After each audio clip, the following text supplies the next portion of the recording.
مولانا قاسم فرشتہ انہوں نے حالات فرشتہ کے اندر اس واقعہ کو نقل فرمایا ہے۔ آپ فرماتے ہیں کہ سلطان محمود غزنوی رحمۃ اللہ تعالیٰ علیہ،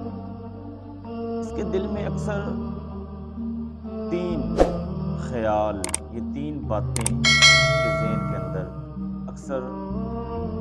گردش کرتی رہتی ہیں، یہ تین خیال آتے رہتے ہیں۔ کون کون سے؟ پہلا خیال کہ میں سبکتگین کا بیٹا ہوں یا نہیں، سبکتگین کا بیٹا ہوں یا کسی اور کا۔ دوسرا، علماء انبیاء کے وارث ہیں یا نہیں، کہیں ایسا تو نہیں کہ علماء نے یہ روایت اپنی طرف سے گھڑ لی ہے، العلماء ورثۃ الانبیاء کے علماء انبیاء کے وارث ہوتے ہیں، تو انہوں نے اپنی روزی روٹی کے لیے یہ روایت گھڑ لی ہے اور حضور کی طرف منسوب کر لی ہے کہ علماء انبیاء کے وارث ہیں، جس کی وجہ سے ان کی تعظیم کی جائے، ان کی توقیر بڑھ جائے اور ان کی عظمت جو ہے لوگوں کے سامنے واضح ہو جائے کہ یہ انبیاء کے وارث ہیں۔ کہیں ایسا تو نہیں کہ انہوں نے اپنی طرف سے یہ روایت گھڑ لی ہے۔ یہ دو۔ اور تیسرا خیال کہ پتہ نہیں قیامت آئے گی یا نہیں، معاذ اللہ۔ کہتا ہے کہ سلطان محمود غزنوی رحمۃ اللہ تعالیٰ علیہ کہتے ہیں کہ یہ تین خیال اکثر میرے ذہن میں یہ گردش کرتے رہتے ہیں۔ تو ایک دن ایسا ہوا، میں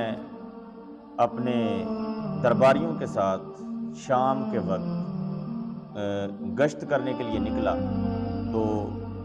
ایک گلی سے گزر ہوا جہاں پہ مدرسہ تھا، تو میں نے ایک منظر دیکھا۔ منظر کیا تھا کہ ایک طالب علم ہے مدرسے کا، اس نے کتاب لی ہوئی ہے اور پاس ہی گلی میں ایک ہندو کھتری کی دکان ہے، تو اس کی دکان کے اندر لالٹین جل رہا ہے، روشنی ہے، تو اس کی ایک اینٹ جو ہے نا، مکان کی دکان کی ایک اینٹ نکلی ہوئی ہے، اس سوراخ میں سے اس کی لالٹین کی روشنی جو ہے وہ باہر آ رہی ہے۔ اب وہ طالب علم کیا کرتا کہ اپنی کتاب لے کے اس ہندو کھتری کی دکان کے پاس جاتا اور جو سوراخ سے روشنی آ رہی تھی اس روشنی میں وہ عبارت دیکھتا، ایسے عبارت کتاب سے دیکھ کے پھر واپس چلا جاتا مدرسے میں، جا کے اس سبق کو، اس عبارت کو یاد کرتا، جہاں سے بھولتا دوبارہ وہاں پہ آتا اور آ کے پھر دوبارہ اس روشنی میں کتاب کو دیکھتا، عبارت کو یاد کرتا کرتا پھر واپس جاتا، بھولتا تو پھر آتا۔ اس طرح سلطان محمود غزنوی کہتا ہے کہ میں نے 3-4 چکر لگاتے اس بچے کو دیکھا، تو بالآخر میں وہاں پہ رکا، یہ منظر دیکھ رہا تھا، تو بالآخر میں نے اس کو کہا کہ پاس بلایا، بیٹا آپ ایک لالٹین کیوں نہیں خرید لیتے؟ تو اس بچے نے کہا کہ میں یتیم ہوں، میرا باپ فوت ہو چکا ہے اور میری ماں بڑی مشکل سے گھر کا جو نظام ہے وہ چلا رہی ہے اور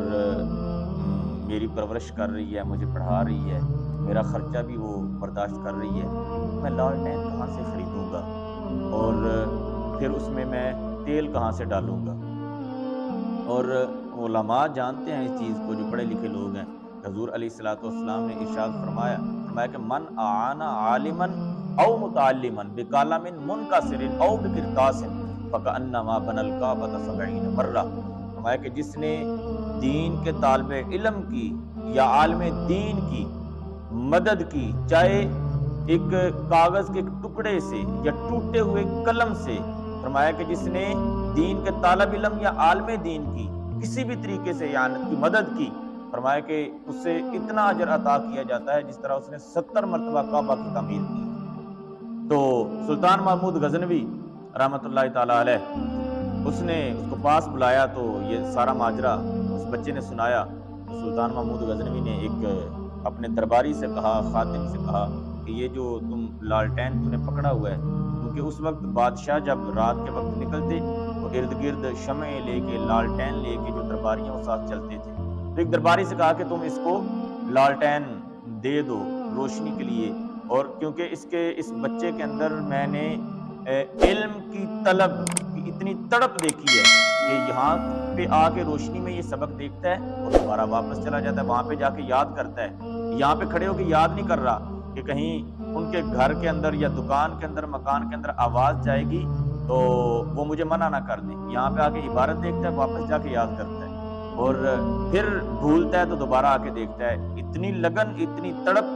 تو کہا کہ تم ایسا کرو کہ یہ لالٹین جو ہے وہ اس بچے کو دے دو، اور کہا کہ بیٹا اس کو دیکھ لو، میرے اس خادم کو، جب اس کے اندر سے تیل ختم ہوگا تو اس کو بتانا، یہ تیل بھی ڈال کے جایا کرے گا۔ اب سلطان محمود غزنوی کہتا ہے کہ میں گشت کر کے واپس آیا تو دل آج مطمئن تھا، ایک سکون تھا، سکون قلب تھا۔ تو میں اپنے بستر پہ آیا تو ایسے میرا وجود ہلکا پھلکا تھا، جس طرح میں پھولوں کی سیج پہ بیٹھا ہوں، اور بالکل اطمینان، روح کو سکون، قلب کو سکون تھا۔ کہتا ہے رات کو سویا، مقدر جاگے تو حضور کی زیارت ہو گئی، حضور نے کرم فرمایا، حضور کی زیارت ہو گئی۔ تو وہ جو 3 سوال میرے ذہن کے اندر گردش کرتے رہتے تھے، پہلا میں سبکت گین کا بیٹا ہوں یا کسی اور کا، اور دوسرا کہ پتہ نہیں علماء انبیاء کے وارث ہیں یا نہیں، انہوں نے خود سے روایت گڑھ لی ہے، اور تیسرا قیامت آئے گی یا نہیں۔ کہتا ہے کہ میں سویا، مقدر جاگے، نبی کریم صلی اللہ تعالیٰ علیہ وسلم کی زیارت ہوئی۔ حضور علیہ الصلوۃ والسلام نے فرمایا سبکت گین کے بیٹے محمود، اب دیکھیں کہ ایک عبارت بولی اور 3 سوالوں کے جواب بھی عطا فرما دیے۔ فرمایا کہ سبکت گین کے بیٹے محمود، تو نے میرے ایک وارث کی قدر کی ہے، میں کل قیامت کو تیری شفاعت کروں۔ 3 سوال تھے نا اس کے ذہن کے اندر کہ میرا باپ کون ہے، قیامت آئے گی یا نہیں، علماء انبیاء کے وارث ہیں یا نہیں۔ حضور نے 3 سوالوں کے ایک جملے کے اندر جواب ارشاد فرما دیے۔ فرمایا سبکت گین کے بیٹے محمود، تو نے آج میرے ایک وارث کی قدر کی ہے، میں کل قیامت کو تیری شفاعت کروں۔ تو علماء کی تعظیم یا دین کے طالب علموں کی تعظیم، ان کی مدد کرنا، اعانت کرنا اس قدر فضیلت رکھتا ہے۔ آج تو کچھ سمجھے نہیں جا رہا، مسجد کا امام ہے یا مدرسے کا طالب علم ہے، ان کو حقارت کی نگاہ سے دیکھا جاتا ہے، یا کسی مسجد کی کمیٹی کوئی ہے تو امام کو وہ کچھ سمجھتے نہیں ہیں، جو بھی آتا ہے وہ اپنا حکم چلاتا ہے۔ دیکھیں علماء انبیاء کے وارث ہیں، آپ ان کے ساتھ اگر تعامل کریں گے تو دنیا میں تو اللہ عطا فرمائے گا ہی، لیکن آخرت میں اللہ بہت بڑا صلہ عطا فرمائے گا۔